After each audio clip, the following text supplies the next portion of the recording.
예, 오늘은 반도체 관련 기업과 관련된 기업 분석해 보도록 할 텐데요. IPR 파트너즈 이재준 이사 그리고 정경민 변리사와 함께하도록 하겠습니다. 어서 오십시오.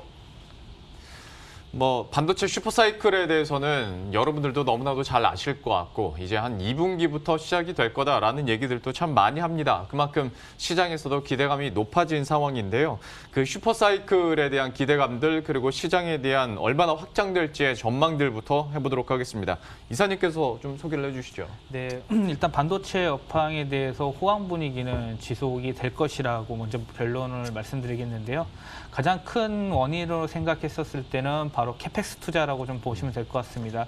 이 캐펙스 투자라는 게 미래의 이윤을 창출하기 위해서 기업에서 선제적으로 비용을 지출한다라고 보시면 될 것 같은데요. 비용을 지출한 거에 대비했을 때 더 수익이 많이 날 것이라고 기대를 하고 있기 때문에 선제적인 캐펙스 투자가 이루어지고 있다라고 좀 보시면 될 것 같습니다. 일단 반도체 하면은 5개 기업을 좀 보시면 좋을 것 같은데요.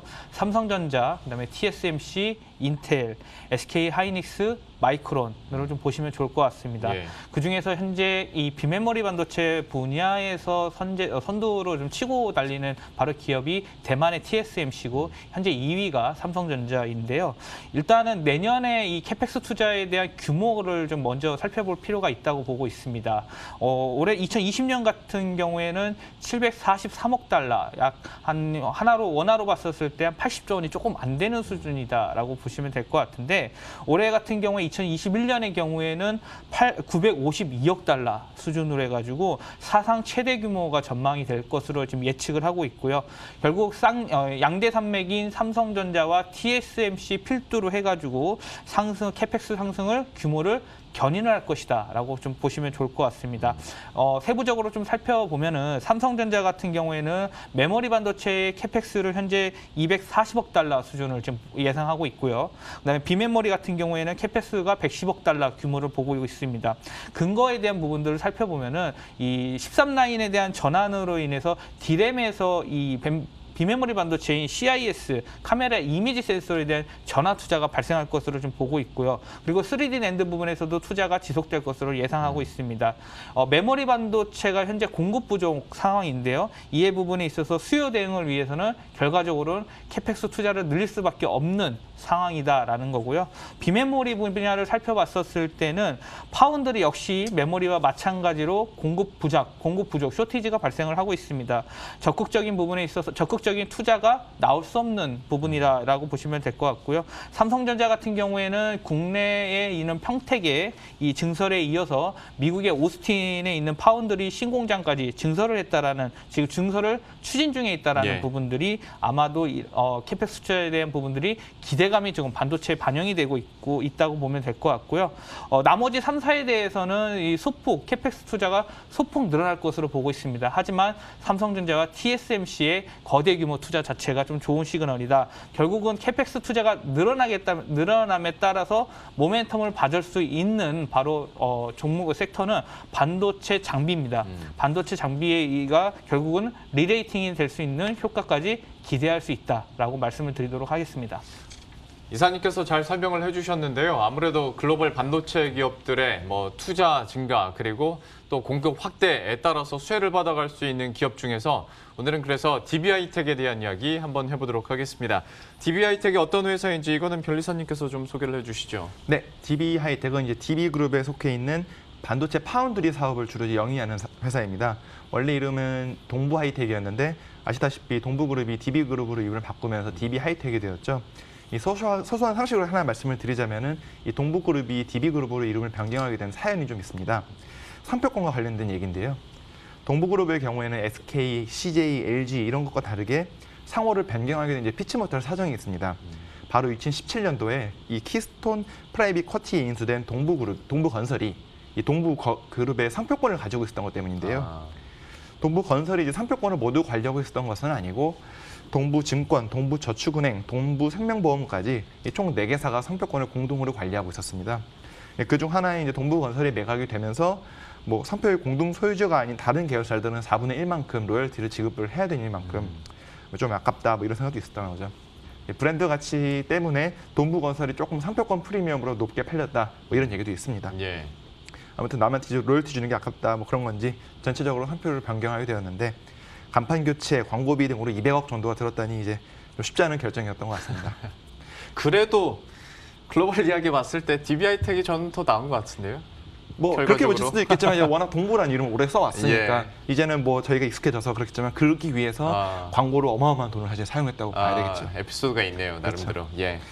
DB하이텍은 이제 시스템 반도체 중에서 아날로그 반도체를 위주로 이제 생산하는 아날로그 파운드리를 주요 사업으로 하고 있습니다.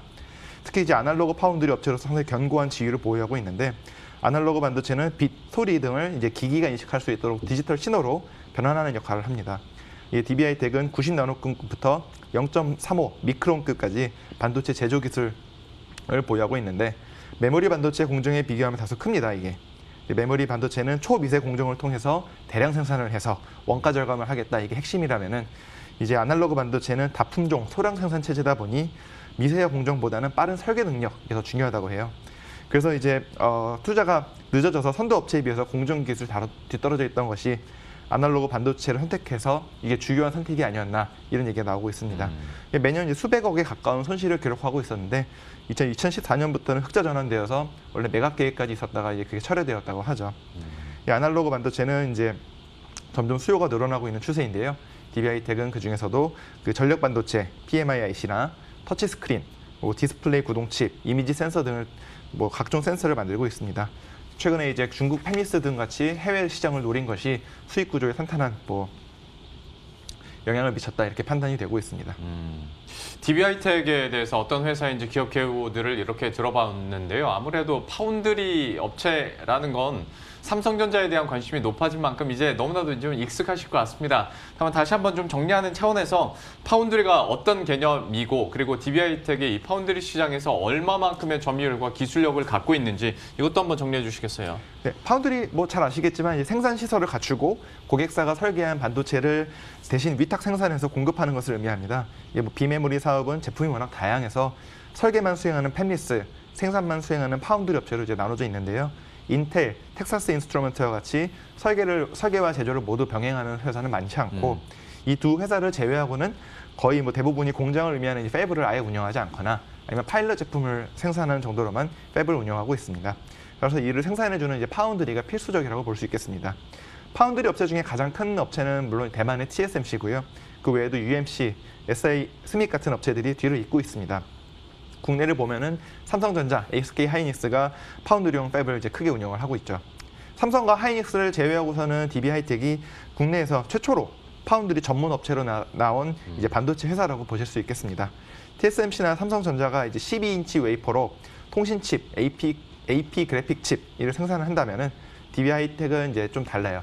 8인치 웨이퍼를 사용해서 전력 관리 칩, 디스플레이 구동칩 등을 다품종 소량 생산하는 데 특화되어 있습니다. DB하이텍의 글로벌 시장 점유율은 1%로 상당히 미미한 부분이지만 또 8인치 파운드리만 놓고 보면 이게 다르거든요. 네. 전 세계에서 거의 유일하게 8인치 웨이퍼를 월 10만 장 이상, 지금 12만 장 정도 갔다고 들었는데 안정적으로 생산할 수 있는 능력을 확보했고 한국의 생산 라인을 보유하고 있다는 장점도 크게 보고 있습니다. 최근에 이제 8인치 이 웨이퍼 수요가 폭발적으로 늘고 있는데 공장 가동률이 계속 거의 뭐 100%를 유지하고 있다고 해요. 그래서 공급이 수요를 따라가지 못하고 있는 상황이라고 합니다. 매출액도 지금 작년, 재작년에서 사상 최대치를 매년 갱신하고 있다고 하죠.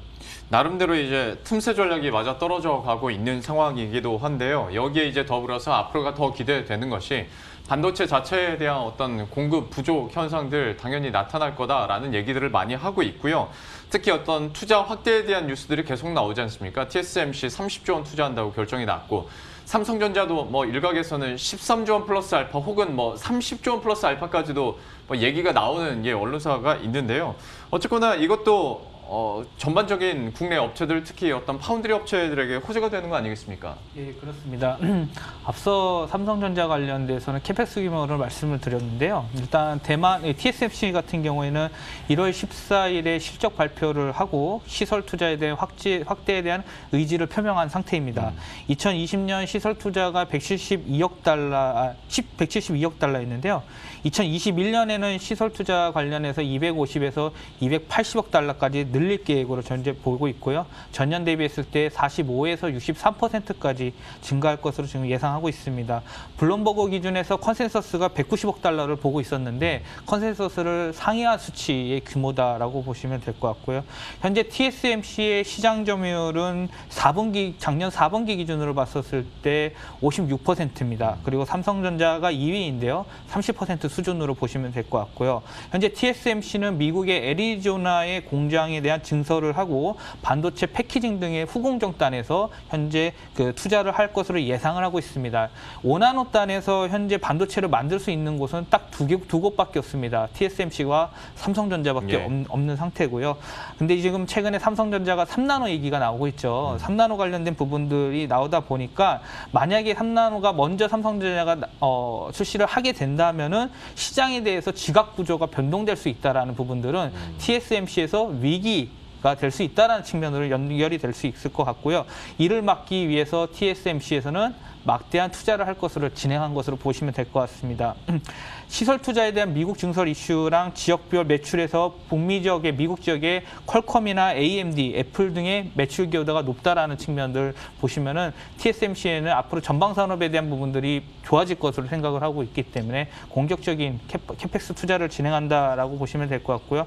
파운드리에서 살펴봤었을 때는 스마트카나 자율주행이 앞으로 이슈가 계속해서 부각이 될 것으로 예상을 하고 있는데 특히 차량용 반도체 같은 경우에는 급팽창할 것으로 보고 있습니다. 아무래도 테슬라가 진두지하면서 계속해서 좀 크게 늘어날 것으로 보고 있고요. 이에 따라서 캐펙스 증가는 당연히 후공정 업체들에서 특히 수혜를 볼 수 있는 측면이 있고 역시 앞서 말씀드렸던 것처럼 이 비메모리 반도체에는 차량용 반도체가 있고 전력 반도체가 있고 CMOS 이미지 센서가 있는데 지금 공급이 수요를 못 따라가고 있습니다. 결국 그런 부분들 때문에 결국 TSMC 증설은 공급을 쫓아가기 위한 하나의 액션이다. 그렇기 때문에 파운드리뿐만 아니라 후공정에 있는 OSAT라고 하는 아웃소스드 세미컨덕터 어셈블리 앤 테스트라고 외주를 맡기는 반도체 외주를 맡기는 이 기업들에게도 증설로 이어질 가능성이 높다라고 보시면 될 것 같습니다. 참 일부 분석들을 보면 자율주행차 한 대 반도체 한 2,000개 들어갈 수 있다고 하더라고요. 하다 보니까 당연히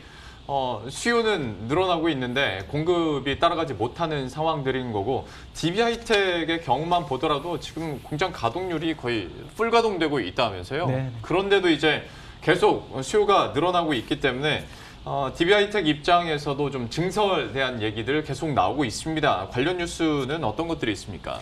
네, 아까 말씀드린 바와 같이 지금 아날로그 파운드리가 수요가 공급을 지금 초과한 상태라서 비수기인 겨울철에도 공장 가동률이 뭐 99점 뭐 이렇게 나오고 있다고 그러더라고요. 그래서 이제 DB하이텍은 음성군 공장 인근에서 산업단지 개발을 추진하고 있다고 합니다. 이에 따르면은 산업단지는 전체 58만 제곱미터 규모에 이르게 되는데 그중에서 5만 제곱미터 정도를 DB하이텍에 사용할 예정이라고 합니다. 지금 사용 중인 음성군에서 사용 중인 파운드리 건물이 약 뭐 2만 3천 제곱미터 정도라고 하니 공장 부지는 충분히 확보될 것이라고 보이는데요. 문제는 그 반도체 장비 조달 이게 더 큰 문제라고 하더라고요. DB하이텍이 이제 공장을 부천과 음성에 두 곳 보유하고 있는데 부천 공장은 주변에 다른 건물들이 빽빽하게 들어차 있어서 증설이 좀 불가능한 상황이고 지금 음성군에 있는 공장은 주의가 한산한 편이어서 뭐 더 좋은 환경이라 평가된다고 합니다. 반도체 장비가 이제 제조하는 기업이 업계 주류인 12인치 웨이퍼를 이제 주로 생산하고 있어서 DB하이텍이 주력으로 하는 8인치 공정 장비는 좀 구하기 어렵다고 합니다. 나오더라도 지금은 중고 이렇게만 나오고 있다고 하죠. DB하이텍 측에서는 아직 증설 계획은 있다, 뭐 이렇게 밝히고 있지는 않습니다. 다만 그리고 이런 증설이 처음이다 보니까 내부에서도 굉장히 좀 조심스러워하고 있긴 하더라고요. 다만 공장 가동률이 지금 얘기해 주신 것처럼 99%가 넘어가기 때문에 슈퍼사이클을 대비하기 위해서라도 이제 계속 외부에서부터 증설 필요하지 않냐라는 얘기들이 계속 나오고 있고 그 결정들이나 뭐 앞으로의 흐름들은 지켜봐야 될 것 같습니다.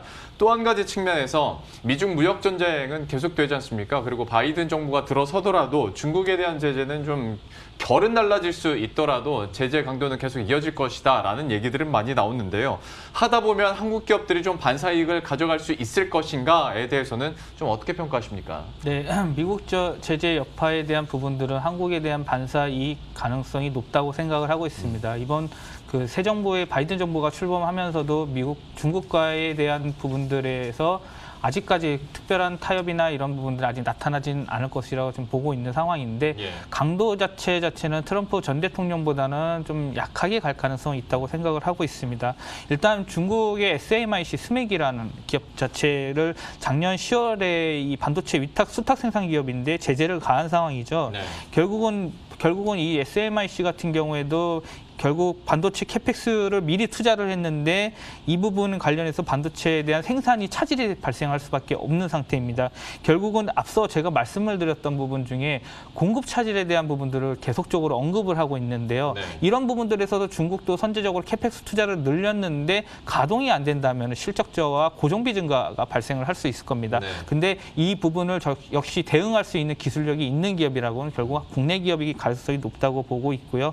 결국 파운드리 업계 자체의 반사이익이 될 것이라 전망을 하고 있습니다. 특히 DBA 하이텍 같은 경우에는 이 스믹과 SMIC와 겹치는 사업 부분이 있다는 부분에서 좀 최대 수혜를 좀 볼 수 있다라고 보면 될 것 같은데요. 레거시 매출 비중 같은 경우에는 75%인데 삼성전자 파운드리 증가로 인해서 결국은 후공정 장비단에서 수혜를 받을 것으로 현재 보고 있습니다. 어떤 반사이익과 관련해서도 긍정적인 의견을 주셨고요. DB 하이텍에 대한 지배 구조도 한번 정리해 보도록 하겠습니다. 좀 어떻습니까? 네, DB 하이텍 관련해서 표를 올려주시면 좋을 것 같은데요. 행측 관련해서는 주주로 이제 있는 부분이고 열측은 현재 발행 회사입니다. 첫 번째의 열측에 있는 발행 회사 하단에 있는 DB 하이텍을 보시면은 투자한 회사들이 이제 행으로 쭉 나오고 있거든요. 네. 첫 번째 보면 DB 하이텍이 2.42%를 현재 지분을 투자하고 있고요. 그다음에 주식회사 DB그룹이죠. 12.42%를 현재 보유하고 있습니다. 그리고 DB생명보험이 0.78% 현재 보유한 상태다. 그리고 자사주 물량들이 있다라고 보시면 될 것 같고요. 대주주로서 현재 기관 투자 중에서는 국민연금이 현재 13%, 작년 12월 말 기준으로 봤었을 때 13%를 현재 보유한 상태입니다. 네. 그리고 반대로 DB하이텍이 출자한 회사들도 같이 볼 수 있는데요. 계열사들 동부철구나 DB월드, DB저축은행, DB메탈, DBH USA 이제 등 이렇게 볼 수 있고요. 현재 계열사에서는 최근 사업년도에서 실적이 잘 나오고 있는 회사는 바로 DB저축은행으로 이제 보면 될 것 같습니다. 예, 지배 구조와 탑업인 출자 현황까지 이렇게 정리를 해봤고요. 특허 상황도 한번 체크해 볼까요? 네, DB 하이텍이 이제 국내 보유 중인 특허는 4,500개 정도고요. 그 중에 2,000개 정도가 지금 등록이 되어 있습니다. DB 하이텍의 연도별 출원 실적을 살펴보면 매년 60개 정도로 이제 비슷한 수준을 유지하고 있는데 좀 약간 재미있는 부분은 2014년도 DB 하이텍이 매각이 추진되었던 연도에 피크를 찍고 그러네요. 그 다음 연도에 이제 최저점을 기록했다가 지금 이제 평균 수준을 좀 유지를 하고 있습니다. 이제 이건 이제 매각되려고 하다 보니 뭐 특허를 좀 더 집어넣으려고 열심히 노력을 한 건지 가치를 높여야 되니까요. 네네. 예. 그리고 열심히 했더니 이제 더 이상 특허를 할 게 많지 않아서 그 다음 연도에 줄어들었든지 아마 뭐 정확하게는 모르겠습니다만 네네네. 아마 제 생각이 맞을 겁니다. 경영 실적이 이제 특허가 바로 이제 긍정적인 역할을 주는 건 아닌데 경영에 따라서 특허가 이렇게 바로 춤을 추는 건 나중에 또 볼 수가 있죠. 미국 특허도 1,800여 개 정도 검색이 되는 걸로 봐서는 해외 특허도 상당히 신경을 쓰고 있는 것으로 보입니다. DB 하이텍이 보유 중인 특허는 거의 반도체, 파란색 부분이 다 반도체에 관련된 것인데요. 거의 다 반도체에 대한 부분이고 나머지는 반도체 제어, 뭐 회로 이쪽의 특허였습니다. DB 하이텍의 사업 보고서에는 사업과 관련된 중요한 지식자산권으로 2개의 특허를 꼽았습니다. 이제 하나가 이제 1828144호랑 그다음에 이제 1906665호인데 먼저 10-1828144호는 고비저항 기판상에 형성된 RF 스위치 소자들을 포함하는 RF 모듈에 관한 특허입니다. 무슨 말인지 하나도 모르겠는데요. 그냥 간단히 말해서 그냥 RF 모듈이라고 보시면 돼요. 아, 네네네. 예, 통신 모듈인데요. 예. 원래는 이제 그 기판을 실리콘을 그 절연체 위에 형성된 실리콘 이 기판을 사용을 했었는데 이게 이제 노이즈 캔슬링 커플링 감쇄를 위해서 사용됐었던 거거든요. 근데 이제 그 실리콘이 아무래도 좀 비용이 좀 많이 나가다 보니 또 제조 공정에 소요되는 비용이 상당하다 보니 이제 이 실리콘을 사용하는 기판 대신에 고비저항 기판을 사용해서 뭐 제조 비용을 크게 감소했다 이런 그 평가를 받고 있는 특허입니다. 예. 두 번째는 이제 멤스 마이크로폰에 관한 특허입니다. 약간 생소하실 수도 있는데 그 소리를 전기 신호로 변환하는 뭐 그야말로 마이크로폰 반도체거든요. 이제 멤스 마이크로폰은 이제 음성 인식을 돕는 필수 반도체다 이렇게 알려져 있습니다. 이제 본 발명에 따르면은 멤스 마이크로폰이 진동막의 둘레를 따라서 앵커가 형성됨으로써 좀 간단하게 설명을 드리면은 구조적인 결함을 개선을 했더니 뭐 진동판이 이제 휘어졌다가 다시 돌아오지 못하는 버클링 상태, 이거를 좀 개선하는 효과가 있었다고 해요. 이거는 약간 어떤 의미가 있냐면은 그 DBH텍이 이제 2019년부터 멤스 공정 상용화에 성공을 했고요. 작년 9월 65데시벨의 고성능 멤스 마이크로폰의 공정 개발을 완료했다. 이렇게 보고를 하고 있습니다. 아이폰에도 지금 4개의 멤스 반도체 2개에서 4개로 늘었다고 하는데요. 주요 자동차, IoT, AI의 이 정확한 음성 인식 기술이 상당히 필수이기 때문에 이 멤스에 대해서 시장이 크게 열릴 것이다. 이렇게 평가가 되고 있고 DBH텍에서도 그런 부분 때문에 이 사업 보고서에 이 본 특허를 주요 특허다라고 넣고 있는 것 같습니다. 역시 그 꼽아오신 특허 내용들을 보더라도 앞으로의 뭐 예를 들어서 IoT, 사물 인터넷이나 자율주행차에 다 들어갈 수 있는 그런 특허들을 계속 보유하고 있는 상황입니다. 특허 현황까지 살펴봤고 실적 추이도 체크해 보도록 하죠. 어땠습니까 최근에? 네, 3분기 실적 분기 보고서에 나온 자료를 보시면은 3분기 매출이 2,400억 원, 영업이익이 671억 원이 나왔습니다. 그리고 4분기에 대한 시장 컨센서스는 이제 매출액이 2,280억, 영업이익이 630억 원을 예상을 하고 있어서 3분기 대비해서는 실적이 소폭 다운될 것으로 현재 보고 있습니다. 영업이익률 자체가 굉장히 높기 때문에 네. 28% 정도 유지를 할 것으로 보고 있고요. 가동률을 보니까 3분기까지의 가동률은 98%였습니다. 4분기가 매출이랑 영업이익이 줄은 거는 가동률이 좀 줄어들 시기 4분기이기 네. 때문에 일단 96%로 가동률이 떨어질 것이라고 보고 있고요. 연간으로 봤었을 때 2020년은 매출이 9,400억 원, 영업이익은 2,700억 원을 예상을 하고 있습니다. 그리고 2021년에 같은 컨센서스 같은 경우에는 1조 원 달성이 매출이 없었거든요. 예. 그래서 올해 같은 경우는 현재 1조 원까지 보는 수준입니다. 참 4분기 비수기임에도 불구하고 가동률이 이렇게 높다라는 거고 제조업 분야에서 영업이익률 28%면 굉장히 높은 건데 사실 DBH텍 앞으로가 더 기대되고 있는 것도 사실인 것 같고 투자적인 관점에서 그러면 앞으로의 흐름들 그리고 투자 전략은 좀 어떻게 가지고 계십니까? 네, 차트를 좀 보시면 좋을 것 같은데요. 일단 최근에 1월 달에 주가 상승에 대한 이유는 결국 신규 증설에 대한 기대감, 현재 가동률이 굉장히 높기 때문에 캐파에 대한 부분들은 늘릴 가능성이 높다라는 예. 좀 부분들이 있고요. 그다음 두 번째는 업종 자체의 파운드리에 대한 공급 부족에 대한 부분들로 인해서 결국 주가가 1차적으로 강하게 올라갔던 1차 랠리가 펼쳤다고 보고 있습니다. 최근에 2월 달 들면서 조정이 나타나긴 했는데요. 그 이유는 뭐냐면은 세무조사 관련된 이슈가 나왔거든요. 그 부분 관련된 부분이랑 시장이 좀 2월 들으면서 시장이 하락했죠. 이틀 네. 동안. 그런 부분들 때문에 고점 대비해서 한 17% 정도 가격 조정이 나타났습니다. 수급적으로 봤었을 때는 외국인과 기관이 1월 이제 들면서 매도 물량이 지속 좀 이제 출회된 상태가 있고요. 외국인 기준으로 봤었을 때는 현재 11만 6천 주, 기관은 8만 5천 주의 순매도량을 출회를 했습니다. 1월 20일 이후에 외국인이 5만 7천 주, 기관이 4만 주를 매도한 상태이고요. 예. 주가가 하락했을 때의 수급적인 부분을 말씀드리는 거고요. 네. 22일 이후에 본격적인 매도 물량이 나타났다. 고점이 74,300원을 찍고 나서 현재 수급적인 부분으로 지금 현재 가격 조정이 나오고 있다 보시면 될 것 같고요. 주봉상에는 현재 5주 동안에 상승을 했습니다. 5주 동안 상승을 하고 전주 같은 경우에는 이제 음봉이 나오면서 한번 쉬어가는 흐름이 네. 나오고 있고 그리고 나서 현재 5주선을 깨지 않는 상태에서 현재 지지를 받고 있는 부분들이 나오고 있고요. 일봉상의 이 보조 지표인 RSI 지표가 현재 다시 하단으로 내려오면서 이제 밑에서 지지 라인을 좀 보여야 될 것이 제가 봤었을 때는 RSI 50선이라고 보고 있습니다. 예. 과거에 50선에서 지금 제가 표상에 좀 두께를 두껍게 한 선이 바로 50선이라고 보시면 될 것 같은데요. 거래량 바로 밑에 선입니다. 현재 그 부분들이 지지 라인으로 좀 보실 수 있을 것 같고요. 주가적인 측면에서 봤었을 때는 대략적으로 한 5만 5천 원 수준까지는 더 조정이 나올 수도 있지 않을까. 예. 근데 지금 시장이 6만 4천 원인데 15% 조정이면 좀 강할 수도 있다고 보고 있습니다. 네. 하지만 일단은 지금 현재 눌림목에서 주가가 올라가는 흐름보다는 한 번 더 좀 쉬어가는 흐름. 1월 달에 너무 강하게 올랐기 때문에 예. 2월 달은 조금 조금 보수적으로 보는 부분들이 있거든요. 예. 그런 부분들로 인해서는 조정이 좀 나타날 수 있다라면 좀 보시면 될 것 같고요.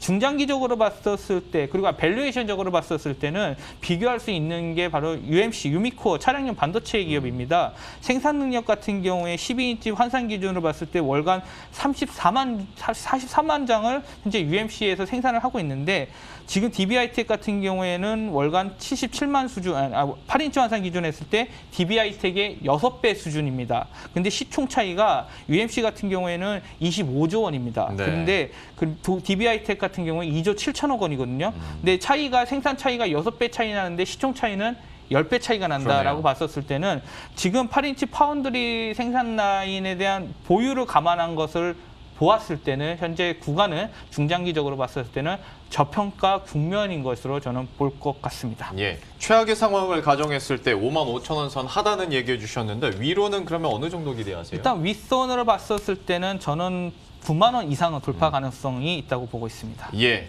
레인지가 좀 클 수는 있습니다만 최근에 변동폭이 큰 만큼 그런 시장의 분위기도 어느 정도 대입이 된 것 같고요. 상단으로는 9만 원까지도 한번 기대해 볼 수 있겠다. 가격적인 측면도 이렇게 살펴봤습니다.